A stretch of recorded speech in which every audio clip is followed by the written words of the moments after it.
हन्ताणं नमो सिद्धाणं नमो आयर्याणं नमो उवज्झायाणं नमो लोये सव्यसाहुणम् ओकारं बिन्दुसंयुक्तं नित्यं ध्यायन्ति योगिनः कामदं मोक्षदं चैव ओंकाराय नमो नमः। अविरल शब्दगणो प्रक्षालित सकलभूतलमलकलङ्का मुनिभिरुपासित तीर्था सरस्वती हरतु नो दुरितान् अज्ञानतिमिरान्धानां ज्ञानाञ्जनशलाकया चक्षुरुन्मिलितं येन तस्मै श्रीगुरुवे नमः। श्री परम गुरुवे नमः। परम्पराचार्य गुरुवे नमः। सकल कलुष विध्वंसकं श्रेयसां परिवर्धकं धर्म संबंधकं भव्य जीव मन प्रतिबोधकारकं पुण्य प्रकाशकं पाप प्रणाशकमिदं शास्त्रं श्री संयम प्रकाश नामधेयम् अस्य मूल ग्रंथ कर्तारे श्री सर्वज्ञ देवास्त उत्तर ग्रंथ कर्तारे श्री गणधर देवा प्रतिगणधर देवा तेषां वचनानुसारम् आसाद्य आचार्य श्री कुंद कुंदामनाय आचार्य सूर्य सागरेण विरचितं श्रोतारे सावधानतया शृण्वन्तु। मंगलम भगवान वीरो मंगलम गौतमो गणी मंगलम कुंद कुंदाद्यो जैन धर्मोस्तु मंगलम सर्वमंगल मांगल्यम सर्वकल्याणकारिकं प्रधानं सर्वधर्माणां जैनं जयतु शासनं जैनं जयतु शासनं जैनं जयतु शासनम्।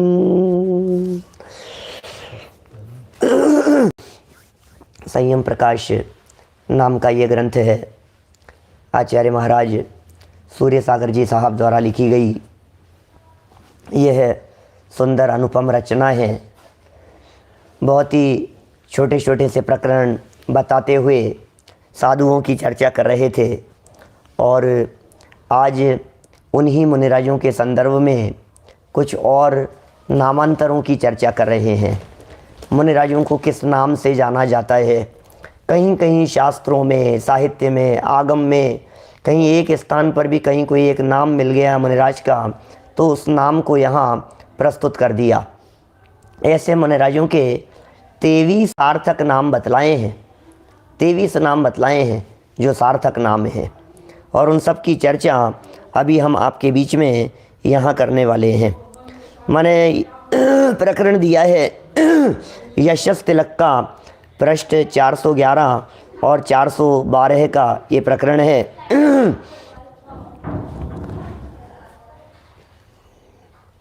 ये लिख रहे हैं आप 477 नंबर पेज निकालिए। अभी तक हमने मुनिराजों के संदर्भ में बहुत तरह की बातें देख ली। मुनिराज सांसारिक दुखों के नाशक होते हैं, मुनिराज इष्ट वस्तुओं में राग द्वेष से रहित होते हैं, इष्ट वस्तु में राग से रहित, अनिष्ट वस्तु में द्वेष से रहित, अज्ञान और मोह से रहित होते हैं, तपस्वी होते हैं, निश्चय से वस्तु स्वरूप को देखते जानते हैं तो उन्हें सारा जगत शून्यवत दिखाई देता है। इस तरह की बहुत तरह की बातें हमने यहाँ आपके बीच में कर ली है। और अब मुनिराजों के बारे में कुछ ऐसा कह रहे हैं कि ऐसे कौन से शब्दों से मुनिराजों को पुकारा जाए, उन मुनिराजों के सार्थक नाम क्या है उन्हें यहाँ बता रहे हैं मुनियों के सार्थक नाम। आगे मुनियों के जो अनेक नाम हैं उनको निरुक्ति पूर्वक सप्रमाण दिखाते हैं। बहुत सारे श्लोक दिए हैं, हम पढ़ते हैं यहाँ। तत्तद्गुण प्रधानत्वाद्यतयोनेकधा स्मृता निरुक्तिं युक्तितस्तेषां वदतो मन्ये योधतः मानमायो मदामर्षे क्षपणात् क्षपणः स्मृतः यो न श्रान्तो भवेद् भ्रान्तेस्तं विदुः श्रमणं बुधाः यो हताशः प्रशान्तास्त माशाम्बरमुचिरे यह सर्वसंग संत्यक्त यह नग्न परिकीर्तित रेषणात् क्लेश राशिनां ऋषिमार्हुर्मनीषिणः मान्यत्वादात्मविद्यानां महद्भिः कीर्त्यते मुनिः यह पाप पाशनाशाय यतते संयतिर्भवेत्। योनिहो देह गेहेपि सोनगारः सतामतः। यह कर्म द्वितीयातिस्तं मुमुक्षुं चक्षते।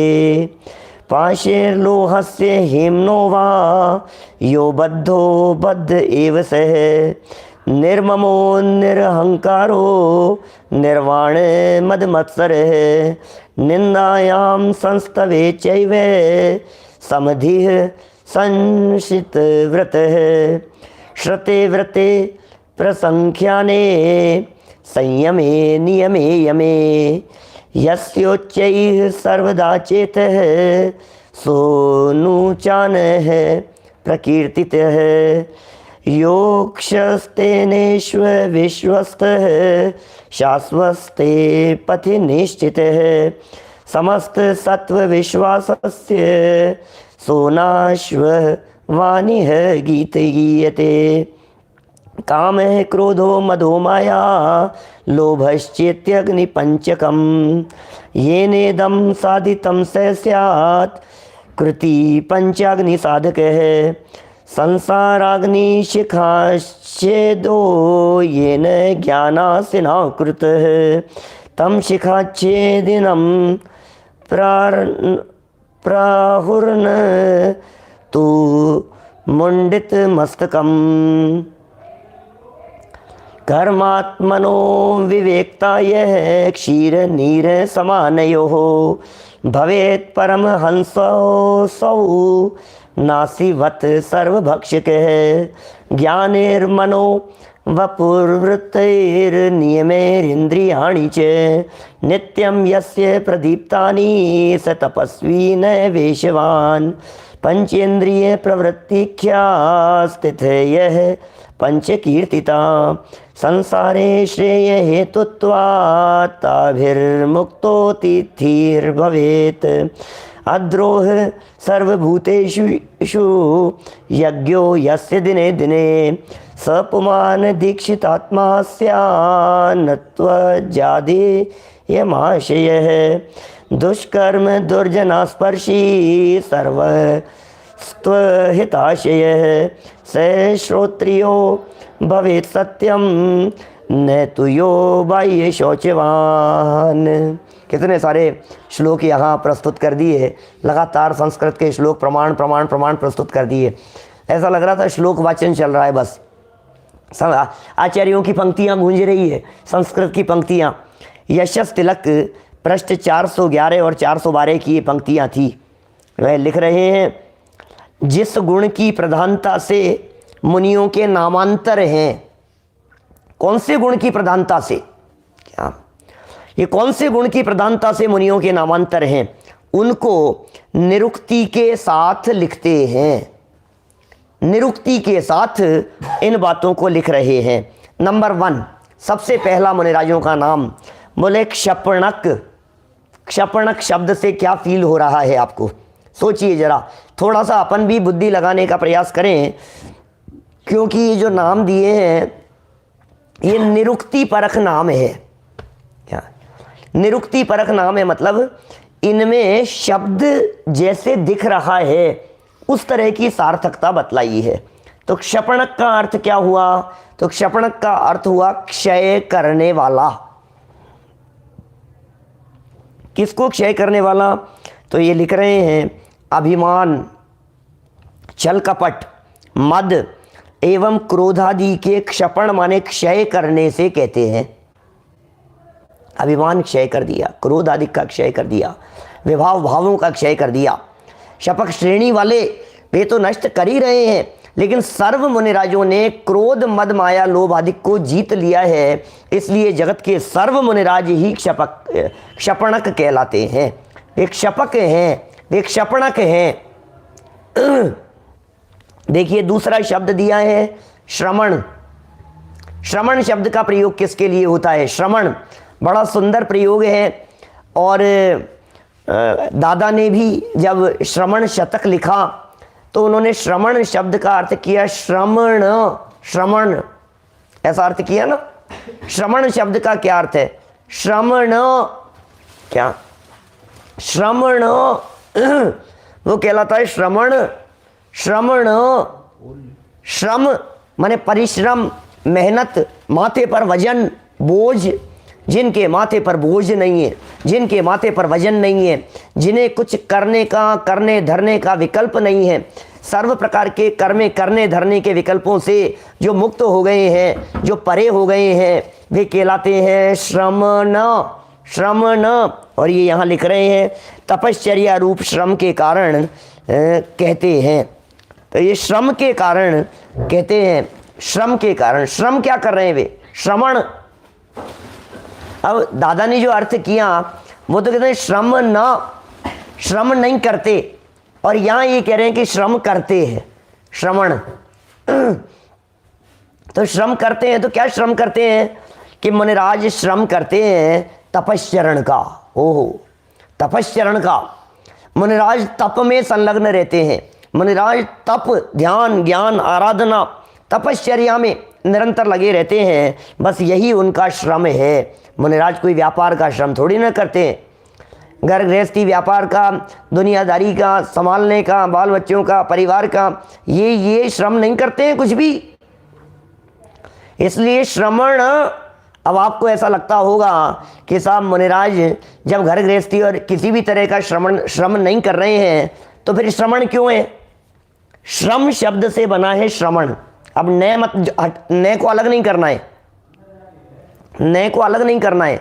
माने श्रमण शब्द के दो तरह से अर्थ निकाले जा सकते हैं। पहला अर्थ, श्रम करे वो श्रमण, श्रम करे वो श्रमण, और श्रम न करे वो श्रमण। बोले दोनों विरोधी अर्थ हो गए एक दूसरे के, और लेकिन दोनों ही सार्थक हैं। वे श्रम नहीं करते क्योंकि घर गृहस्थी को नहीं संभालते, व्यापार रोजगार में नहीं उलझे हैं, दुनियादारी में नहीं उलझे हैं, नहीं फंसे हैं। अरे ये मनुष्य जीवन दुनियादारी विषय कषायों में उलझाने और फंसाने के लिए थोड़ी न है। जितने आडंबर और जंजालों को हम कम करते चले जावें उतना ही भला है, जितनी उलझने कम हो जावे। देखिए श्रीमद् राजचंद्र जी साहब का वचन है, संभवतः जिंदगी छोटी है और जंजाल बहुत है। जिंदगी छोटी है और जंजाल बहुत है। तुम जंजालों को यदि छोटा करोगे, कम करोगे, तो जिंदगी लंबी नजर आएगी। क्या? जिंदगी छोटी है और जंजाल बहुत है, झमेले बहुत हैं। आज इसका ये, आज उसका ये, दुनिया भर के, है ना। श्रीमद जी साहब का ही वचन है, सही कह रहा हूं मैं। जिंदगी छोटी है, जंजाल बहुत हैं। तो अब क्या करें? जिंदगी और जंजाल, बोले जंजाल को छोटा कर दो तो जिंदगी लंबी हो जाएगी।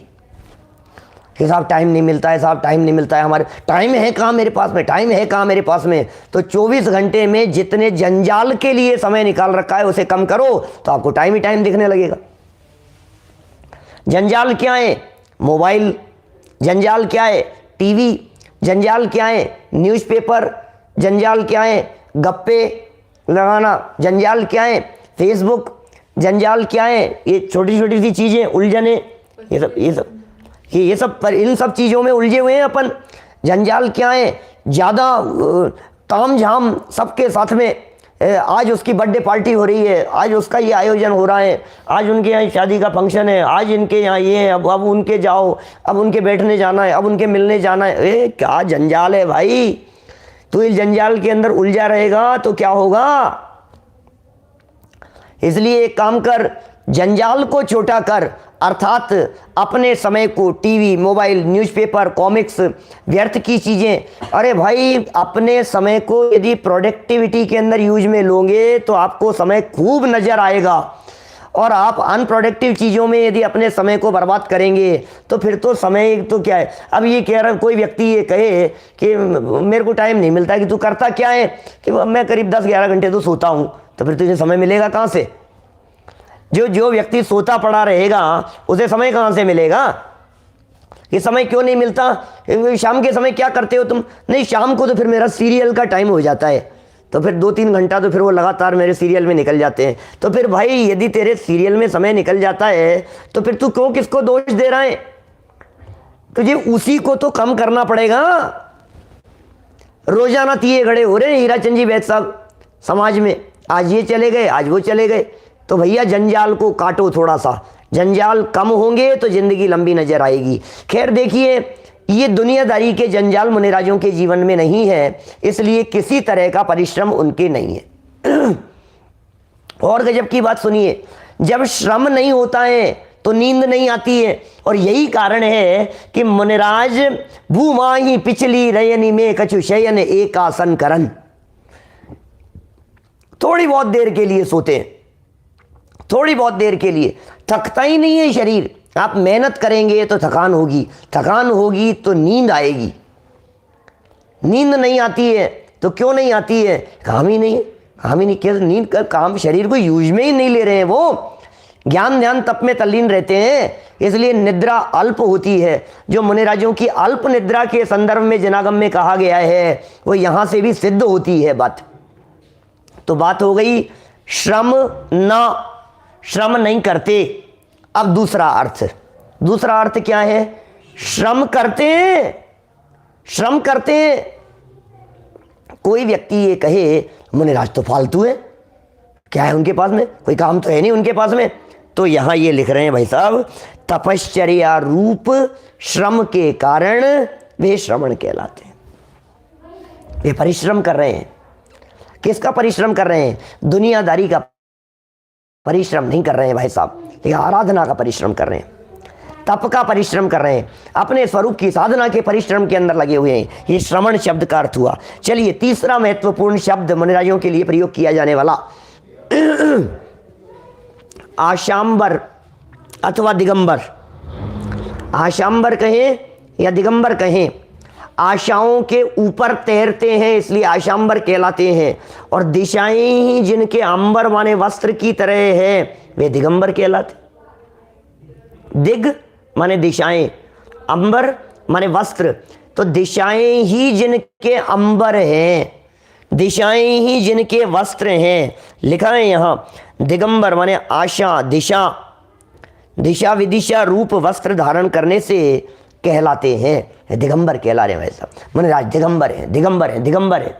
क्यों है ये दिगंबर, क्यों, क्योंकि उन्होंने क्या धारण कर रखा है, कुछ पहनते नहीं है क्या, कुछ कपड़े नहीं पहनते क्या मुनिराज की, कपड़े भी पहनते हैं। धर्मेंद्र जी साहब कौन से कपड़े पहनते हैं बताओ, मुनिराज कौन से कपड़े पहनते हैं। अभी तो यदि इन सब बातों को लेकर के वो जो पीछे उपमा अलंकारों के प्रयोग हुए थे उनको जरा सिद्ध करने लगो तो आपको बड़ा मजा आएगा। ऐसे ऐसे प्रयोग और बहुत सारे हो सकते हैं। चलिए दिगंबर हो गया। चौथे नंबर का शब्द है नग्न, मुनिराज के लिए प्रयोग किया जाने वाला। नग्न परिग्रह रहित एवं वस्त्र के भी न होने से कहते हैं वे नग्न है ना। माने नग्न भी है और कपड़े पहने भी है। कौन से कपड़े पहने कि दिशाओं रूपी कपड़ों को पहना है, और नग्न है क्योंकि इन वस्त्रों को नहीं पहना है इसलिए नग्न है। पांचवा शब्द दिया ऋषि। ऋषि सांसारिक दुख के क्षय के कारण कहते हैं ऋषि, माने सर्व प्रकार के सांसारिक दुखों का क्षय कर दिया है इसलिए वे ऋषि कहलाते हैं। और मुनि शब्द पहले भी कही थी, मनन करने के अर्थ में होता है, मनन करे वो मुनि। हर शब्द सार्थक है, कुछ कहना चाहते हैं यहां। मुनि क्या है, अध्यात्म विद्या के मनन से कहते हैं। ओहो, अध्यात्म विद्या का जो मनन करते हैं इसलिए मुनि कहलाते हैं। इसका मतलब दुनिया में मुनिराज इधर उधर के झमेलों में उलझते नहीं है। अश्विनी जी साहब वो कहीं इधर उधर उलझने वाले नहीं है। मुनिराज क्या करते हैं, अध्यात्म विद्या के मनन कर रहे हैं। क्या बहुत तो इस तरह के मनन कर रहे हैं। किस चीज का, बोले विद्या का मनन कर रहे हैं, अध्यात्म विद्या का मनन कर रहे हैं। इसका मतलब दुनियादारी की विद्या का नहीं, इसका मतलब लोगों के कष्ट आदि दूर करने की विद्या का नहीं, इसका मतलब लौकिक रिद्धियां सिद्धियां प्राप्त करने वाली विद्या का नहीं, अध्यात्म विद्या का। भैया इस दुनिया में दो ही विद्याएं श्रेष्ठकारी कही जाती है, और गृहस्थों के लिए भी आत्मोद्धार को श्रेष्ठ कहा है। मुनिराजियों के लिए तो एक ही विद्या है, अध्यात्म विद्या। हम कहते हैं हमारे विद्यार्थियों को, महाविद्यालय में पढ़ने वाले विद्यार्थियों को, आपको मालूम है इस दुनिया में जितनी प्रकार की विद्याएं हैं, उन विद्याओं में सर्वश्रेष्ठ विद्या का अध्ययन आप लोग कर रहे हैं। ऐसी विद्या कहीं नहीं है, ऐसी विद्या कहीं नहीं है जो विद्या आप पढ़ रहे हैं। ऐसी विद्या के पढ़ने वाले और ऐसी विद्या के पढ़ाने वाले, ऐसी विद्या के बारे में विचार करने वाले, ऐसी विद्या का विकल्प जिन्हें आता है, धन्य है वे जीव जिन्हें ऐसा विकल्प आ रहा है कि हम इस विद्या को पढ़ रहे हैं। कारण बताऊं आपको? कारण मैं बतलाता हूं। भाई साहब, आपको अपनी फैक्ट्री के लिए कोई एक व्यक्ति रखना है, कर्मचारी रखना है, कैसा चुनेंगे? ईमानदार हो, सरल हो। चलो ईमानदार और सरल, ठीक है। ईमानदार है, सरल है, लेकिन थोड़ा सा गुस्सा तेज है, चलेगा क्या? नहीं चलेगा। क्रोधी तो नहीं चलेगा। चलो गुस्सा तो नहीं है, ईमानदार भी है, सरल भी है और गुस्से वाला भी नहीं है, लेकिन थोड़ा सा लोभी है, चलेगा क्या? नहीं चलेगा। अच्छा चलो कोई बात नहीं, लोभी भी नहीं है, ईमानदार भी है, सच्चा भी है, निर्लोभी भी है और सरल भी है, आपने जितने शब्द दिए। लेकिन एक बात है कि थोड़ा सा मुंहफट है, क्या सीधा सामने बोल देता है, चलेगा क्या आपको? नहीं, पढ़ा लिखा बहुत है, पढ़ा लिखा बहुत है, आपके सारे काम निपटा देगा, लेकिन नहीं चलेगा। मैं आपसे कह रहा हूं दुनिया में किसी भी व्यक्ति को किसी भी फील्ड में, अकेले आपके फैक्ट्री की बात नहीं है, आपको घर में सर्वेंट रखना हो, आपको अपने कार्यालय में रखना है, आपको आपके विद्यालय में रखना है, आपको आपके हॉस्टल के लिए वार्डन रखना है, किसी भी फील्ड में चले जाइए आप, मेडिकल के फील्ड में, इंजीनियरिंग के फील्ड में, किसी भी ऑफिस में, किसी भी कर्मचारी की तलाश के लिए आपको ईमानदार चाहिए, सच्चा व्यक्ति चाहिए, क्रोधी नहीं चाहिए, लोभी नहीं चाहिए, बेईमानी करने वाला नहीं चाहिए, धोखेबाज नहीं चाहिए, लुटेरा नहीं चाहिए, झूठ बोलने वाला नहीं चाहिए, चोरी करने वाला नहीं चाहिए। ऐसा ही चाहिए ना? मैं आपसे पूछ रहा हूं दुनिया में ऐसी कौन सी विद्या है, कौन सी यूनिवर्सिटी है जहां इस तरह के प्रोडक्शन हो रहा है, जहां ईमानदारी सिखाई जा रही है, जहां नैतिकता सिखाई जा रही है, क्या जहां अप्रमादी होने की बात सिखाई जा रही है, जहां सच्चाई की बात सिखाई जा रही है, जहां क्रोधी नहीं बना, जहां यह सिखाया जा रहा है कि क्रोध मत करना, घमंड नहीं करना, अभिमान नहीं करना, मायाचारी नहीं करना, लोभ लालच नहीं करना। कौन?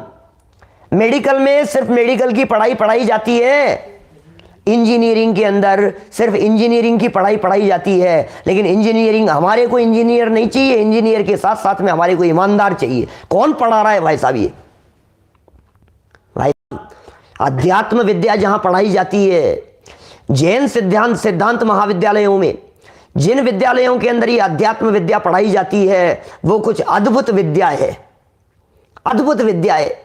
धन्य है वे जीव जो इस विद्या को पढ़ते हैं। सर्वोपरि विद्या, विश्व की सर्वोपरि विद्या, अद्वितीय विद्या है भाई साहब। ऐसी विद्या आपको पूरी दुनिया में कहीं नहीं मिलेगी।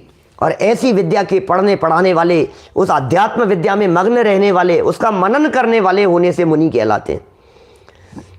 सारी दुनिया में अर्थकरी विद्या है जो तन के लिए काम आती है, और जो चेतन के लिए काम आए वो अध्यात्म विद्या है। अध्यात्म विद्या के प्रगामी होते हैं हमारे महामुनिराज। ये अध्यात्म विद्या पढ़ना ये कोई भाग्यशाली पर सूचक है। अध्यात्म विद्या पढ़ना ये कोई महासौभाग्य का कार्य है, जिसे विचार मात्र भी आ जाए। जैसे टोडरमल जी साहब ने लिखा ना, भली हो न हार है जिन जीवों की जिन्हें ऐसा विचार भी आता है। अरे भैया, सद्भाग्य की निशानी है, भाग्योदय हो गया।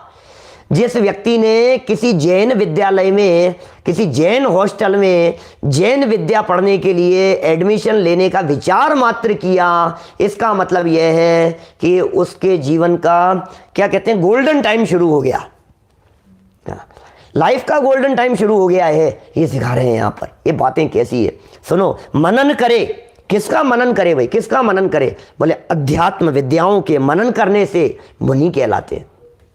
और सुनो गजब की बात है, अध्यात्म विद्याओं के मनन करने से मुनि कहलाते हैं। इसका मतलब यह है, कोई गृहस्थ होकर के भी यदि अध्यात्म विद्या में तल्लीन रहता है तो वो गृहस्थ के वेश में भी मुनि जैसा है, अध्यात्म विद्या से संपन्न होने के कारण। चलिए 7 नंबर का शब्द है अनगार। अनगार कहते हैं हमारे साधुओं को। अनगार क्यों कहते हैं? शरीर रूप मकान के त्याग एवं ममत्व अभाव के कारण अलिप्तता। अनगार, अगार स्थान है, अगार कहते हैं किसी स्थान को। अनागार कहते हैं आगार से रहित, माने गृहस्थी से रहित, परिग्रह से रहित, मोह ममता से रहित, उन्हें अनगार कहा जाता है। शरीर रूपी मकान के, शरीर रूप मकान के त्याग। वाह वाह वाह, क्या कह रहे हैं ये? कौन से मकान के त्याग की बात कर रहे हैं? कौन कौन कहे? गजब बात है? कौन से मकान के त्याग की बात कह रहे हैं? शरीर रूप मकान के त्याग।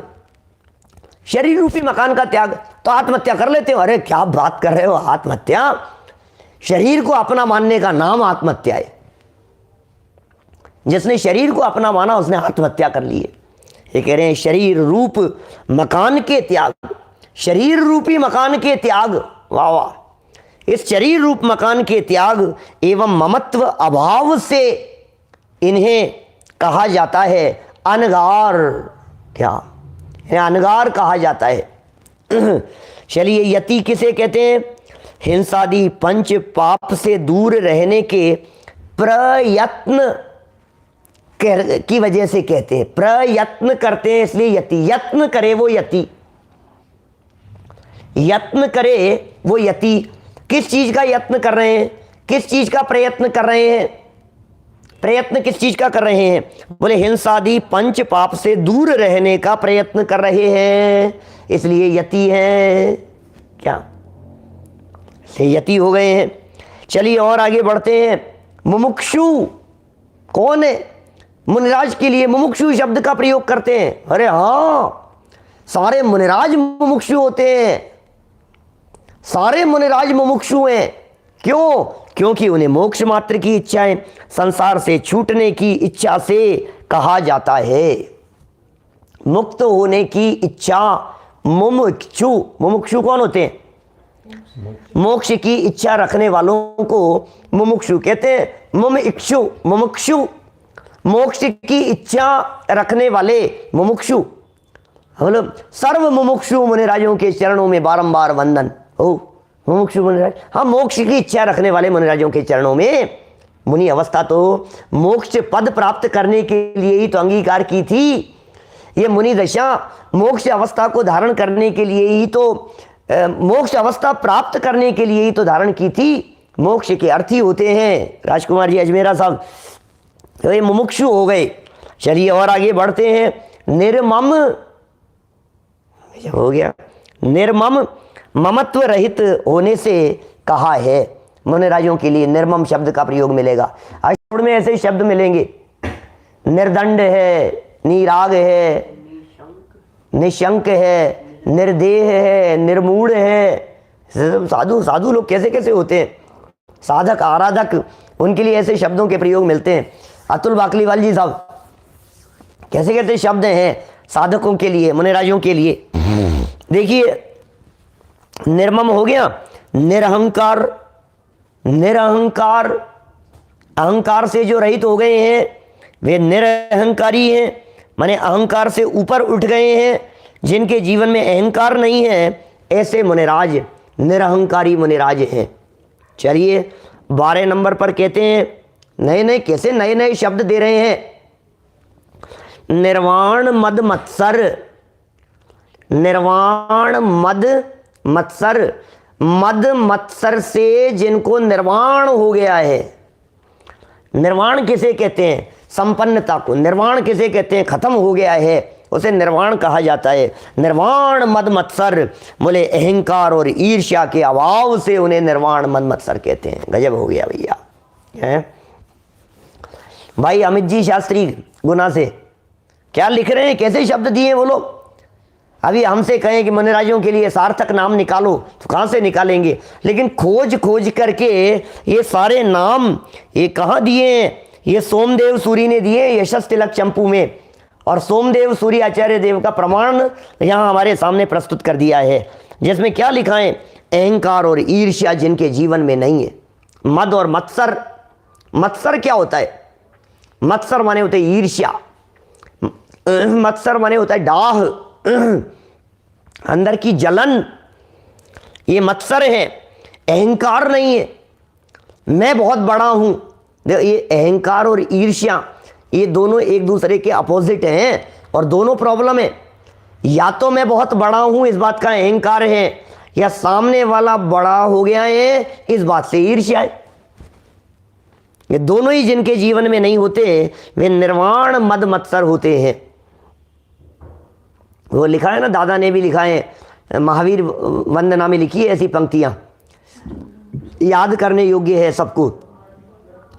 जो मोह माया मान मत्सर मदन मर्दन वीर है, जो विपुल विघ्नों बीच में भी ध्यान धारण धीर है, जो तरण तारण भव निवारण भव जलधि के तीर है, वे वंदनीय जिनेश तीर्थंकर स्वयं महावीर। क्या क्या गजब पंक्तियां हैं। कौन सी घड़ी में दादा के मुखारविंद से ऐसी पंक्तियां निकली होगी, है? कौन सी घड़ी में उन्होंने इस तरह की रचना की है। जो मोह माया मान मत्सर, तो मत्सर किसका नाम है? मत्सर कहते हैं ईर्ष्या, क्या उससे जो रहित हो गए हैं। चलिए समधी, समधी कौन है? समधी कौन है भाई साहब आपके? समधी बतलाओ। नरेंद्र बाकलीवाल जी साहब, आपके समधी कौन है? सुरेंद्र जी बाबू जी साहब कोटा वाले, आपके समधी कौन है? अरे समधी, तो समधी तो हमारे तो बच्चे की शादी वहाँ की है हमने, तो है हमने वहाँ की है, हैं? ये कह रहे समधी क्या होता है? निंदा और स्तुति में समान रहने के कारण वे समधी कहलाते हैं। धी माने बुद्धि, धी, धी धातु जो है ना, धी शब्द, ये बुद्धि के अर्थ में प्रयोग किया जाता है। लघु धी तथा प्रमादते, पढ़िए लाइनें कभी, छैडाला की अंतिम लाइन है।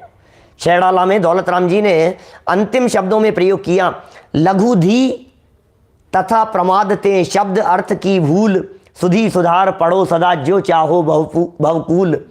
लघु धी मतलब मेरी कम बुद्धि के कारण यदि किसी तरह की कोई गलती बात लिख दी गई हो तो मैं जो योग्य पाठक हैं वो सुधार करके पढ़ें। लघु धी, बहुधी और समधी, ये बहुधी इनकी बुद्धि ज्यादा है, लघुधी इनकी बुद्धि कम है, और समधी इनकी बुद्धि समान है। तो जिन जीवों की बुद्धि, जिन वर और वधू, कन्या और वर पक्ष से उनके माता पिता की समान बुद्धि हो, इक्वल, समान हैसियत हो, लेवल हो, बुद्धि समान हो, विचार समान हो, मन मिलते हो, तब जाकर के वे समधी बनते हैं। मन ना मिले तो कैसे समधी? तो सुनो यहां क्या कह रहे हैं। यहां कह रहे हैं शत्रुता और मित्रता, निंदा और स्तुति, इन दोनों में जिनकी बुद्धि समान रहती है, चाहे निंदा की चर्चा हो, प्रसंग बने, चाहे स्तुति का प्रसंग बने, दोनों ही प्रसंगों में जिनकी बुद्धि एक समान वर्तती है उन्हें समधी कह करके पुकारते हैं। वे समधी हैं। देखिए क्या कह रहे हैं सुदीप जी साहब, निर्मल चंद जी साहब, क्या कह रहे हैं? ये कैसी बातें हैं, गजब गजब की बातें नहीं है, गजब गजब के अर्थ नहीं है ये। देखिए समधी माने निंदा और स्तुति में समान। इसका मतलब भाई साहब, हरि मित्र महल मसान कंचन कांच निंदन तुतिकरण हर घाव तारण असी प्रहारण में सदा समता समता समता समता भाव। अरे समता ही जिनके जीवन का सौंदर्य है, समता से जिन्होंने अपने जीवन को सजाया है, समता भाव जिनके हृदय में व्याप्त दिखाई देता है, ऐसे समता धन के जो धनी हैं, ऐसे हमारे महामुनिराज त्याग दिया है जिन्होंने, किस किस को? निंदा और स्तुति दोनों प्रकार की बातों, दृष्टि हट गई है, ऊपर उठ गई है जिनकी, वे हैं समधी। हो गया भाई साहब, समधी की चर्चाएं हो गई। चलें आगे, कब तक अटके रहेंगे? देखिए आगे, शंसित व्रत, शंसित व्रत, शंसित अर्थ लिखा है इसका, व्रत नियम प्रशंसित होने से कहते हैं। शंसित व्रत, शंसित माने होता है प्रशंसित।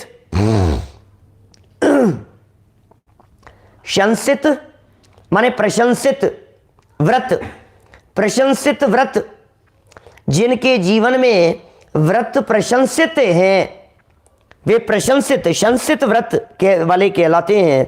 नियमों से जिनकी प्रशंसा है, व्रतों से जिनकी प्रशंसा है, ज्ञान ध्यान साधना से जिनकी प्रशंसा होती है, वे शंसित व्रत वाले कहलाते हैं। चलिए, अनुचान, ये क्या है? ये अनुचान, ये क्या चीज़ है? शब्द ही ऐसा लगता है तो कौन सा शब्द है ये? तो लिख रहे हैं मानसिक वृत्ति, व्रत, संयम, यम, नियम आदि के पालन से कहते हैं। जिनकी मानसिक वृत्ति व्रत, संयम, यम, नियम आदि के पालन में लगी होती है उन्हें अनुचान कहते हैं। अनुचान, अनुचान का अर्थ यह है व्रताधिक से उचान उचित उच्चिष्ट नहीं है जिनकी बुद्धि, अन माने नहीं, उचान, अनुचान, उचान माने उचट गई है उपयोग जिनका, और अनुचान। चलिए और कहते हैं आगे, 16वां शब्द है अनाशवान, अनाशवान, अनाशवान। अभी यदि इसकी व्याख्या अमृतचंद्र आचार्य देव कर रहे होते तो कहते भाई तू जीवत्व शक्ति का धनी है, अपने गुण संपदा के अंदर निवास करता है, तेरा मरण नहीं होता, इसका नाम है अनाशवान, नाशवान नहीं है। स्थायी रूप से मोक्ष मार्ग में लवलीन होने के कारण, स्थायी परमानेंट उनका ठिकाना है, मोक्ष मार्ग में ही रहेंगे, आगे कहीं नहीं। क्या?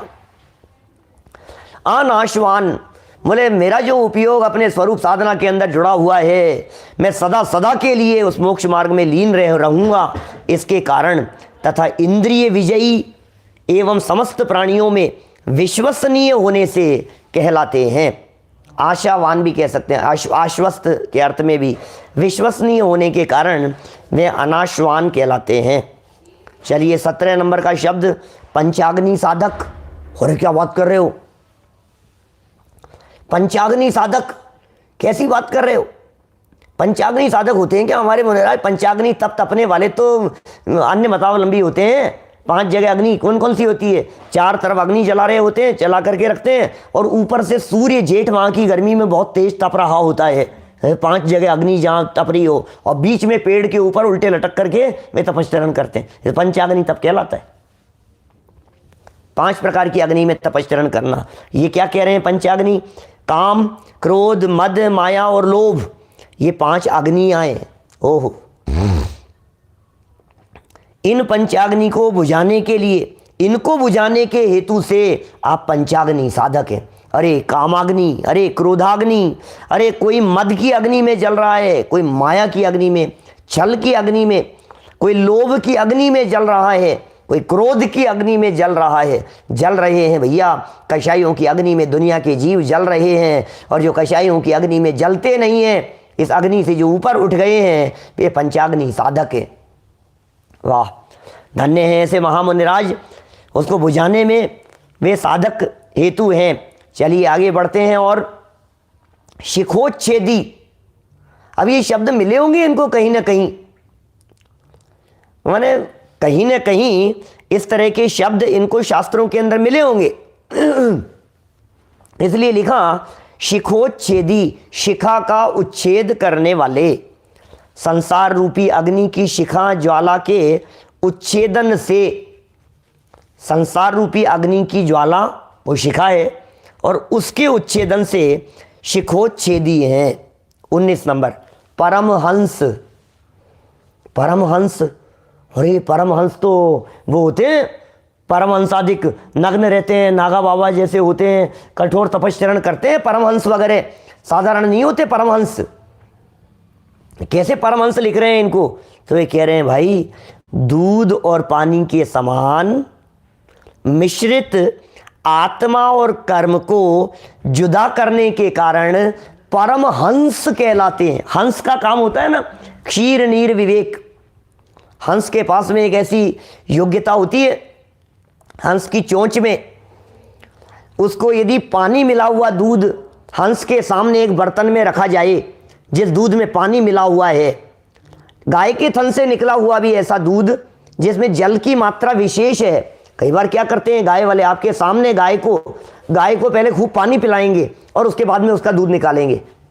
तो आपको तो लगेगा गाय के थन से ही ऐसा ही निकला है, लेकिन वो ओरिजिनल में पहले ही पानी पिला करके निकाला है।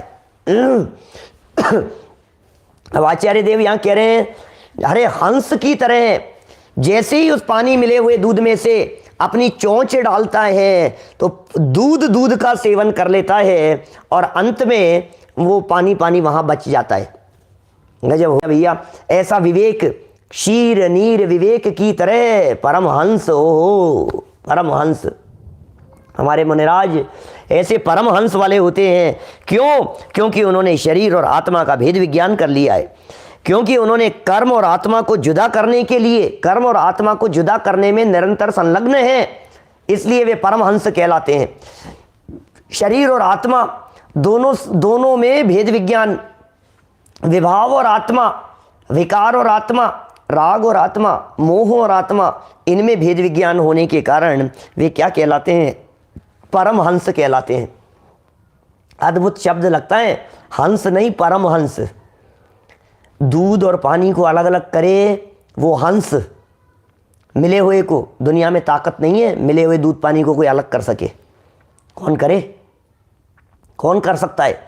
दूध और पानी मिला हुआ एक गिलास में दिया और दूध पी जाए और पानी बच जाए, ये सामर्थ्य हंस के अलावा और किसी में नहीं है। लेकिन हमारे महामुनिराज जो आत्मा और कर्म, इनमें से कर्म को न्यारा कर देते हैं, कर्म को अलग निकाल देते हैं और आत्मा का रसास्वादन करते हैं, ऐसे महामुनिराज हंस की उपमा योग्य नहीं, परम हंस जैसे हैं। ओहो, हमारे महामुनिराज परम हंस हैं। आत्मा और कर्म को जुदा करने के कारण उन्हें परमहंस कहते हैं। और सुनिए क्या कहते हैं? तपस्वी। ओह, इन मुनिराज को तपस्वी कहते हैं। क्यों? इच्छाओं के निरोधन रूप तप। कौन सा तप? बोले उपवास बहुत करते हैं साहब, तपस्वी हैं। बोले साहब ध्यान में खड़े रहते हैं साहब, तपस्वी हैं। नहीं, इच्छा निरोध किया या नहीं ये बतलाओ, ये तप है असली तप। ये तप का लक्षण है, इच्छा निरोधस तप है। इच्छाएं रुके तो तप कहलाए और इच्छाएं नहीं रुकी तो फिर काहे के तपस्वी है? इच्छाएं नहीं रुकी इनकी कि नहीं साहब तप बहुत कर रहे हैं, साहब तप बहुत कर रहे हैं। इच्छा नहीं रुकी तो वो तप नहीं है, इच्छा निरोधस तप है, ये असली तप है। ऐसे इच्छाओं के निरोधन रूप तप से मन एवं इंद्रियों पर विजय करने से कहते हैं। मन और इंद्रियों पर विजय प्राप्त कर ली है, इच्छाओं को जिन्होंने जीत लिया है, इसलिए वे इच्छा निरोध तप को धारण करने के कारण असलियत में सच में तपस्वी हैं। क्यों तपस्वी हो गए? जीत लिया है उन्होंने, इंद्रियों को जीत लिया है, विषयों को जीत लिया है। इंद्रियों के गुलाम नहीं है। कोई व्यक्ति ये कहे अरे मैं बहुत स्वाधीन हूं, जचे जो चीज ऑर्डर की और मंगवा ली, जचे जो चीज खरीद ली, जचे जितने की खरीद ली, कि भाई सुन तू ये समझ रहा है कि मैं स्वाधीन हूं, जिनवाणी ये कह रही है तू गुलाम है। तेरा मन किया 5,000 खर्च करके खरीदने का और तूने खरीद लिया, तू मन का गुलाम हो गया, तू मन को कंट्रोल नहीं कर सका। अरे अपने को तो जो जचती है वो खाते हैं अपन, तो गुलाम है रसना इंद्रिय का।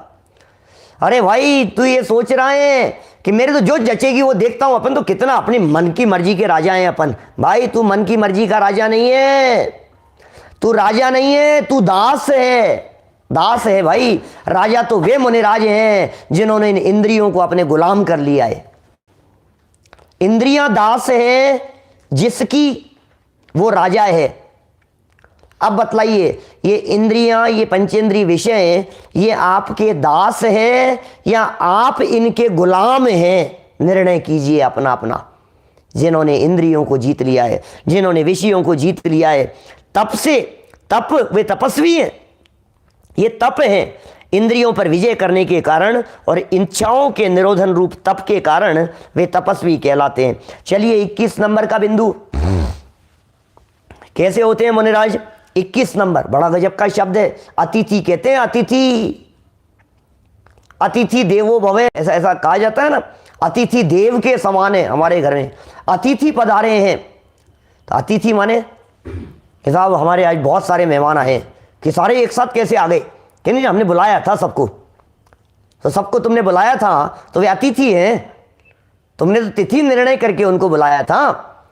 जिनके आने की, जिनके कार्य करने की, जिनकी उपस्थिति की तिथि नहीं होती है वे अतिथि कहलाते हैं।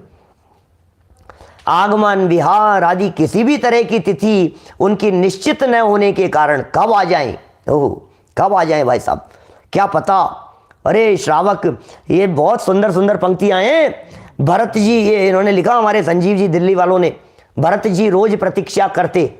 भरत जी का जो भजन लिखा ना अंतर्ध्वनि में है, बड़ा सुंदर भजन है। बहुत ही सुंदर लाइन है उनकी। वो बहुत, भरत जी इस तरह की प्रतीक्षा किया करते। चक्रवर्ती भरत निरंतर प्रतीक्षा करते रहते हैं, रोजाना अपने घर के दरवाजे पर खड़े होते हैं, क्या पता कब कौन से साधु कहाँ से विहार करके हुए आ जाएं। भरत जी घर में ही वैरागी, इस तरह घर में ही वैरागी भरत जी, घर में ही वैरागी, ये बहुत प्यारा भजन है, उन्हीं का लिखा हुआ होगा।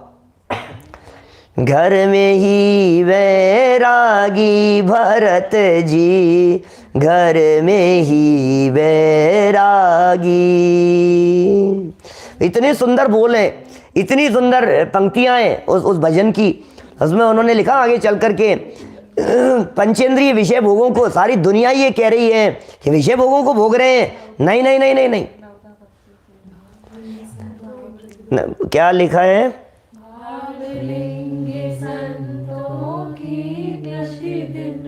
भरत प्रतीक्षा। देखो भाई, मैं गाने वाला नहीं हूं, मुझे कोई गाना वाना नहीं आता है। हाँ बोलो बेटा। भावलिंगी संतों की प्रतिदिन भरत प्रतीक्षा करते, नवदा भक्ति से पड़गाहन का भाव हृदय में धरते, हुए एक अंतर मुहूर्त में सारे जग के त्यागी, घर में ही वैरागी भरत जी, घर में ही वैरागी। बोलो। चक्रवर्ती थे 6 खंडों के पर अखंड अंतर में, चक्रवर्ती थे 6 खंडों के पर अखंड अंतर में, बाहर से भोगी दिखते पर योगी अंतरतम में। वाह, बोलो। चक्रवर्ती पद भी नहीं सुहाया, शुद्धा तम रुचि लागी, भरत जी घर में ही वैरागी। देखो क्या गजब गजब की बातें हैं भाई, गजब गजब के शब्द हैं। यहाँ क्या लिखा है, अतिथि, ऐसे अतिथियों की प्रतीक्षा करते हैं साधक जीव।